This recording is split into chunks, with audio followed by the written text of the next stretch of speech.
कक्षा 12वीं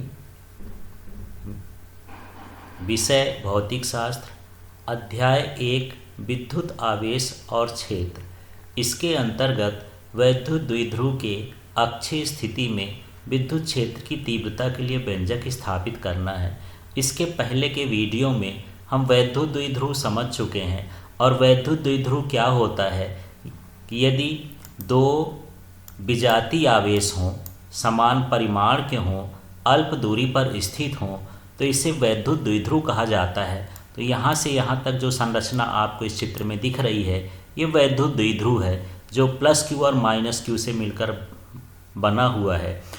इसके बीच की दूरी 2L है। इसका ये मध्य बिंदु है और मध्य बिंदु से R दूरी पर कोई बिंदु P है जो अक्षीय स्थिति में है।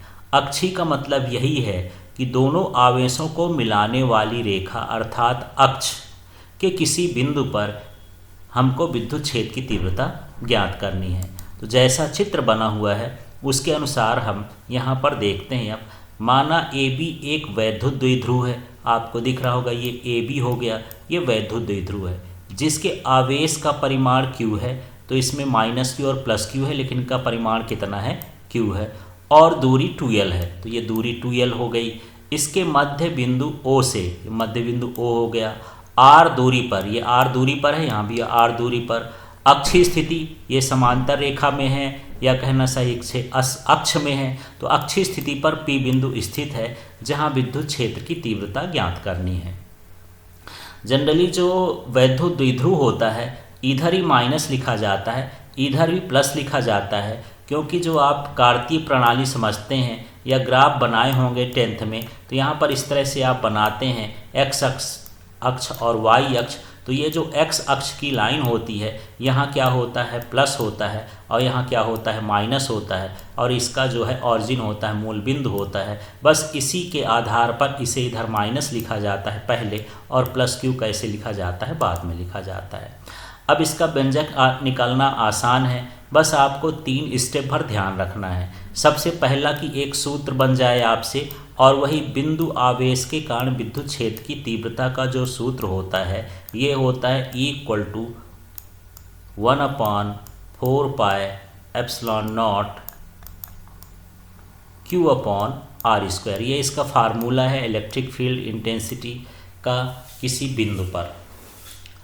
और दूसरा यही है कि एक बार हमको प्लस Q का विद्युत क्षेत्र निकालना है, एक बार माइनस Q का विद्युत क्षेत्र निकालना है और फिर परिणामी विद्युत क्षेत्र निकालना है। बस यही काम करना है। तो चलिए देखते हैं इसमें क्या है। सूत्र तो आप समझ ही गए होंगे। तो सबसे पहले निकालते हैं प्लस Q आवेश के कारण विद्युत क्षेत्र की तीव्रता।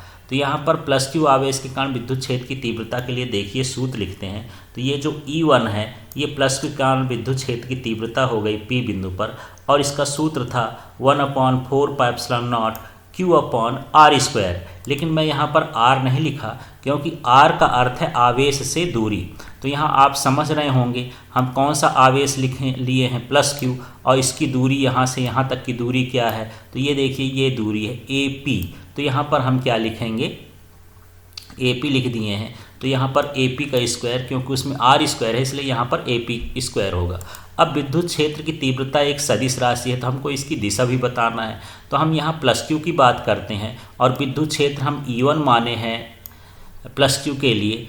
तो प्लस से आवेश त्रिज्यीय बाहर की ओर होता है। जो विद्युत क्षेत्र की तीव्रता होती है वो कहाँ की ओर होती है, आवेश से बाहर की ओर होती है। इसलिए यहाँ पर जो तीर लगा है इधर लगा है। तो ये तीर कहाँ से कहाँ की ओर, किस दिशा में लगा है, A से P की ओर लगा है, इसलिए यहाँ पर हो जाएगा AP के अनुदिश। हमको E1 देखना है फिलहाल अभी। अब इसी तरह से हमको निकालना है E2, लेकिन इसके पहले थोड़ा सा देख लेते हैं। यहाँ ये जो AP² है इसको बदल देते हैं। AP का जो मान है वो R-L होता है। ये कैसे पता चलेगा, चित्र से देखते हैं R और L के पदों में कैसे होगा। जैसे मान के चलिए AP यहाँ से यहाँ तक की दूरी है, यहाँ से यहाँ तक की दूरी है और ये पूरा का पूरा R है। तो R में से यदि हम इसको घटा दें, कम कर दें ये वाला, और ये वाला मान किसके बराबर होता है, L। जैसे यहाँ 2L लिखा है तो ये भी L है, ये भी L है। तो यदि हम इसको हटा रहे हैं, R में से L घटा दें तो हमारे पास क्या बचेगा, AP। इसलिए यहाँ AP की जगह पर हमको क्या लिखना है, आर माइनस एल। तो देख लीजिए यहाँ ए पी स्क्वायर है, तो वहाँ ए पी स्क्वायर न लिख करके हमने क्या लिख दिया, आर माइनस एल का होल स्क्वायर। अब हम दूसरा निकालते हैं माइनस क्यू आवेश के कारण विद्युत क्षेत्र की तीव्रता। तो चलिए यहाँ पर चित्र में देख लेते हैं माइनस क्यू आवेश कहाँ है। ये माइनस क्यू आवेश है और यहाँ पर P बिंदु पर विद्युत क्षेत्र की तीव्रता हमें ज्ञात करना है। सूत्र वही लगेगा कि E2 हो गया ये माइनस क्यू आवेश का विद्युत क्षेत्र की तीव्रता, और यहाँ पर सूत्र में होता है 1/4πε0, ये भी लिखा है, यहाँ Q है Q लिख दिए, अपॉन में R स्क्वायर होता है ओरिजिनल सूत्र मूल सूत्र, लेकिन यहाँ R की जगह हम R नहीं लिखे हैं, PB का स्क्वायर लिखे हैं, क्योंकि जो दूरी होती है आवेश से बिंदु तक की दूरी है। तो चलिए हम देखते हैं ये जो माइनस क्यू आवेश यहाँ स्थित है, तो यहाँ से लेकर के यहाँ तक की दूरी P बिंदु की क्या हो गई, PB हो गई, या BP का स्क्वायर हो गया, बटे में स्क्वायर होता है। अब हमको यहाँ पर उसकी दिशा भी लिखना है, तो ये माइनस क्यू आवेश है। अब जब ऋणात्मक आवेश होता है तो विद्युत क्षेत्र की तीव्रता त्रिज्यीय अंदर की ओर होती है। तो देखिए यहाँ E2 लिखा है, E2 के पास हमको तीर कहाँ बनाना है, यहाँ से यहाँ की ओर बनाना है, मतलब P से कहाँ की ओर बनाना है, B की ओर बनाना है, क्योंकि ऋणात्मक आवेश में विद्युत क्षेत्र की तीव्रता उद्रयी होती है, ऋणात्मक आवेश के केंद्र की ओर होती है। तो यहाँ पर हम लिखेंगे यही PB के अनुदिश। अब हमारे पास ये PB है, तो PB को हम क्या लिख सकते हैं, RL के पदों में। तो यहाँ पर देख लीजिए हमको दूरी चाहिए यहाँ से यहाँ तक की, पूरी दूरी चाहिए यहाँ से यहाँ तक की। तो यहाँ तक का तो R है, इसमें यदि इतना और जोड़ दें, इतना जोड़ने का मतलब ये L है, यहाँ L और जोड़ दें तो यहाँ से यहाँ तक की पूरी दूरी हो जाएगी। तो पूरी दूरी क्या हो गई, R प्लस L या L प्लस R। तो यहाँ पर जो PB लिखा हुआ है, PB का स्क्वायर, उसकी जगह पर हमको लिखना है R प्लस L का होल स्क्वायर, इस तरह से। अब यहाँ पर हमारे पास दो विद्युत क्षेत्र हो गए, एक हो गया E1 और ये हो गया E2। अब इसमें हमको ये देखना है कि बड़ा कौन है। तो यहाँ पर देख लेते हैं कि जो E1 है ये किसके लिए है, यहाँ से यहाँ तक के लिए है, माने प्लस क्यू आवेश के कारण है, और जो E2 है ये माइनस क्यू आवेश के कारण है। तो हम अभी जानते हैं कि अभी हम सूत्र लिखे थे, ये लिखे थे E बराबर, या कह सकते हैं कि जो विद्युत क्षेत्र की तीव्रता होती है दूरी के वर्ग के व्युत्क्रमानुपाती होती है, अर्थात दूरी ज़्यादा होगी तो विद्युत क्षेत्र की तीव्रता कम होगी। इसका मतलब ये है कि जो E1 है तो ये प्लस क्यू आवेश के कारण विद्युत क्षेत्र की तीव्रता है, तो ये P बिंदु के पास है, इसलिए यहाँ पर विद्युत क्षेत्र की तीव्रता का मान अधिक होगा, E1 का मान अधिक होगा। किससे होगा, E2, क्योंकि E2 जो विद्युत क्षेत्र की तीव्रता है माइनस क्यू के कारण है और इसकी दूरी ज़्यादा है। दूरी ज़्यादा होने पर विद्युत क्षेत्र की तीव्रता कम हो जाती है। तो इसके अनुसार हम यहाँ पर लिख सकते हैं कि जो E1 का मान है वो E2 से कैसा है, अधिक है, और ये दोनों विपरीत दिशा में कार्यरत हैं। E1 इधर कार्यरत है और E2 इस दिशा में कार्यरत है। ये देख लीजिए, इधर कार्यरत है, ये इधर कार्यरत है, लेकिन इसका मान ज़्यादा है, इसका मान क्या है, कम है। तो हमको पता करना है कि कितना ज़्यादा है। तब हम क्या करेंगे कि E1 में से E2 को घटा देंगे, तो इस तरह से हमको परिणामी विद्युत क्षेत्र की तीव्रता मिल जाएगी।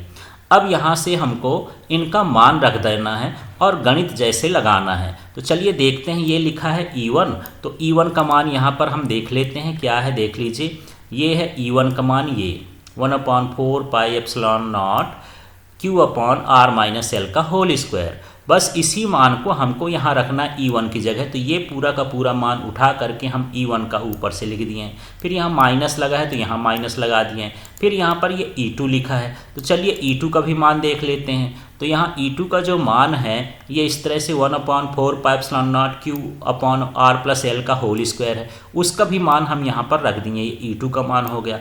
अब यहाँ पर हमको हल करना है, इसका फाइनल मान निकालना है। तो इसके लिए हम देखेंगे इन दोनों में जो है उसे कॉमन कर लेते हैं। तो देखिए 1/4πε0 दोनों में कॉमन है, और दोनों में क्या कॉमन है, Q कॉमन है। इन चीज़ों को हम बाहर लिख दिए हैं। देखिए 1/4πε0 Q बाहर निकालिए। जब हम निकालेंगे तो यहाँ Q की जगह क्या बच गया है, 1 बच गया है, और बटे में ये जो लिखा था वही बच जाएगा। यहाँ भी ये सब बाहर निकाल दिए, Q की जगह 1 बचा और यहाँ बचा R+L का होल स्क्वायर। तो जो ये कॉमन निकालने के बाद शेष बचता है उसको इस तरह से ब्रैकेट में लिख देंगे।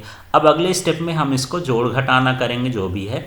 तो चलिए सबसे पहले हम क्या करेंगे, जोड़ने का तरीका क्रॉस मल्टीप्लिकेशन मेथड होती है।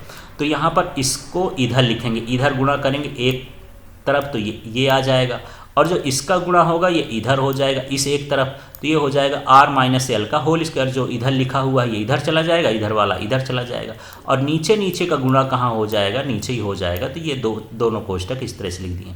तो अगला स्टेप इस तरह से है कि इसका गुणा इधर, इसका गुणा इधर, और नीचे नीचे का इधर, इस तरह से लिखते हैं।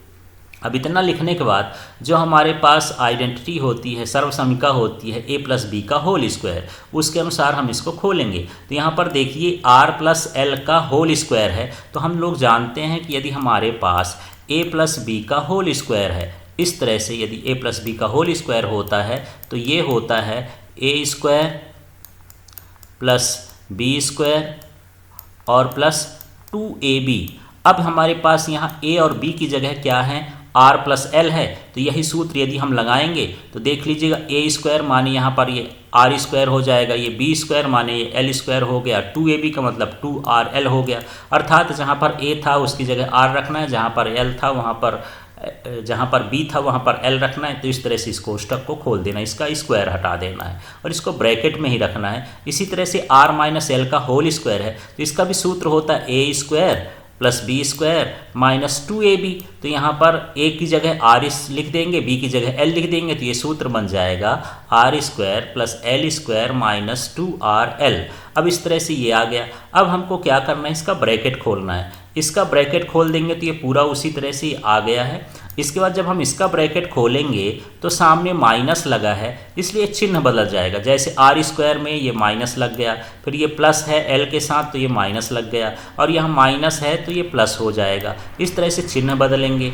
चिन्ह बदलने के बाद इसमें देखते हैं कि क्या क्या कटता है। तो देख लीजिए r स्क्वायर यहाँ पर r स्क्वायर से कट जाएगा, l स्क्वायर जो है l स्क्वायर से कट जाएगा, और ये 2rl सेम साइन के हैं, एक जैसे चिन्ह वाले हैं, तो ये जुड़ करके कितने हो जाएंगे, 4rl हो जाएंगे। तो चलिए अब इसमें देखते हैं कि फाइनली क्या आया। तो हमारे पास ये 4πε0q, ये इतना तो हमारे पास पहले था, ये उतना उतार लिए हैं, ऊपर से हमारा कितना आ गया, 4rl आ गया। तो 4rl इस तरह से लिख देते हैं।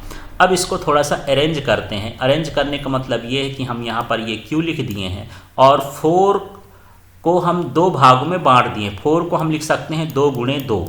अब एक बार इस 2 को r के साथ लिखते हैं, 2l के साथ लिखते हैं, तो यहाँ पर 2l लिख दिए इंटू 2r लिख दिए। यदि इसका गुणा कर दिया जाए तो यही आ जाएगा 4rl। केवल यहाँ पर हमको इसको टुकड़ों में ऐसे लिखना है, गुणनखंड करके लिख देना है। अब हम ये लिखे क्यों हैं, क्या वजह थी, तो अभी हम जानते हैं कि यहाँ पर q इंटू 2l लिखने से ये इसका मान क्या हो जाता है, p के बराबर हो जाता है। जो p होता है ये वैद्युत द्विध्रुव आघूर्ण होता है, इसके प्रीवियस वीडियो में हम देख चुके हैं। तो यहाँ पर p का मान q इंटू 2l है, तो यहाँ पर q इंटू 2l हटा करके हमने यहाँ का लिख दिया, p लिख दिया। अब क्या बचा, 2r बचा, तो यहाँ 2 लिख दिए, यहाँ r लिख दिए हैं। अब इस तरह से ये 1/4πε0 2pr r square minus L square का होल स्क्वायर, इस तरह का ये विद्युत क्षेत्र की तीव्रता यहाँ पर आती है।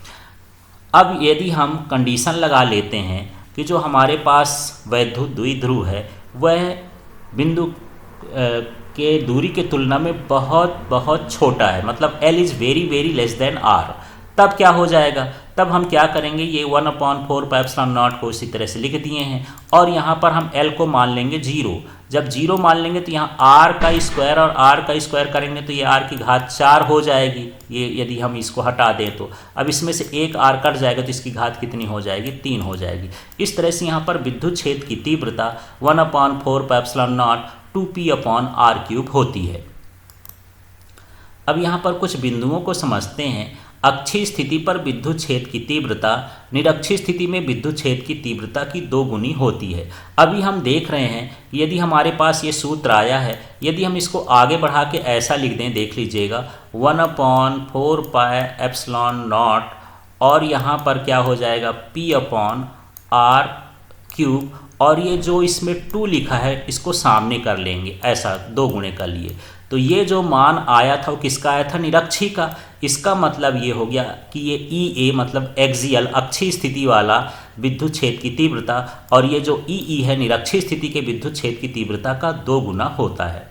और दूसरी चीज़ हम ये देख रहे हैं कि यहाँ पर वैद्युत द्विध्रुव के कारण किसी बिंदु पर विद्युत क्षेत्र की तीव्रता दूरी के घन के व्युत्क्रमानुपाती होती है। यहाँ पर r³ लिखा हुआ है। जैसे बिंदु आवेश का जब हम विद्युत क्षेत्र निकालते हैं तो बिंदु आवेश के कारण विद्युत क्षेत्र की तीव्रता 1/r² होती है, लेकिन वैद्युत द्विध्रुव के कारण विद्युत क्षेत्र की तीव्रता क्या होती है, 1/r³ होती है। तो इस तरह से यहाँ पर जो है विद्युत क्षेत्र थोड़ा सा कमज़ोर होता है वैद्युत द्विध्रुव के कारण। तो यहाँ पर ये समाप्त होता है। LK अर्थात लर्निंग कुकी चैनल को सब्सक्राइब करें। इसमें आप समझ पाएंगे इंग्लिश ग्रामर, 11th 12th की physics, chemistry, biology, English, 9th 10th की English, science, math, social science, infotainment and shorts education से रिलेटेड, नीट JEE के लिए फिजिक्स एवं कंपटीशंस के लिए कंटेंट। Thank you.